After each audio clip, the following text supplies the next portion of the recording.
A heparin drip has been ordered for the ICU patient suffering from a pulmonary embolism. Before we gave them a loading dose, now we're going to give them a maintenance dose, and that's the heparin drip.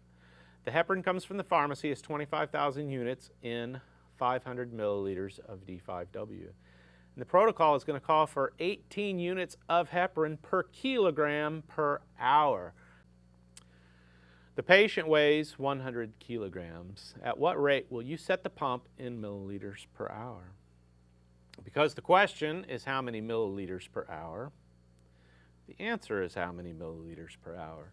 Because the answer is how many milliliters per hour, milliliters will need to be in the numerator when we set this up. So again, here's my 25,000 units of heparin in 500 milliliters of solution. And by putting the 500 milliliters on top, milliliters is in the numerator where it belongs. But now we need to cancel my unit, which is there in the denominator. Well, 18 units of heparin per kilogram per hour. Let's talk about that a little bit. You need to know this right here. A over B, a fraction, over another fraction, C over D. We can think of this as like this hinge, and we're going to flip the bottom term up as if there's a hinge in the center. And so you'll see this D will come all the way up to the A and be multiplied times that, and the C will come up and flip to the B.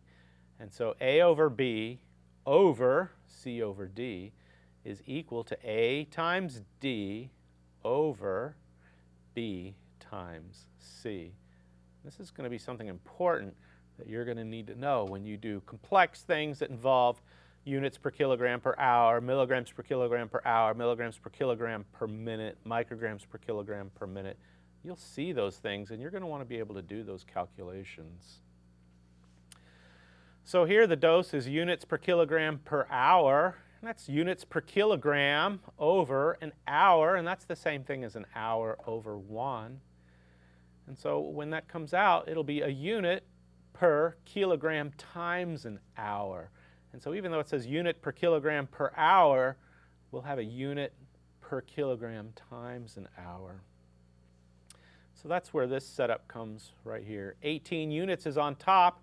That allows my units to cancel out. And the 18 units per kilogram per hour is the same thing as 18 units per kilogram times an hour. This is important for you to remember because you're going to be in a life and death situation trying to figure out how many units per kilogram per hour is involved. And if you can remember that it's the measurement unit over kilograms times an hour, you might save a life knowing stuff like that.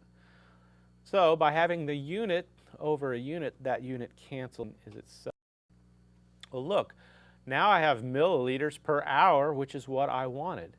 But what's left is that kilogram, which we need to cancel out. Well, remember, our patient weighs 100 kilograms, and by putting the 100 kilograms right there in the numerator, my kilograms cancel out as well. And notice the only units I'm left with is milliliters per hour. So 100 times 18 times 500 divided by 25,000 is 36 milliliters per hour.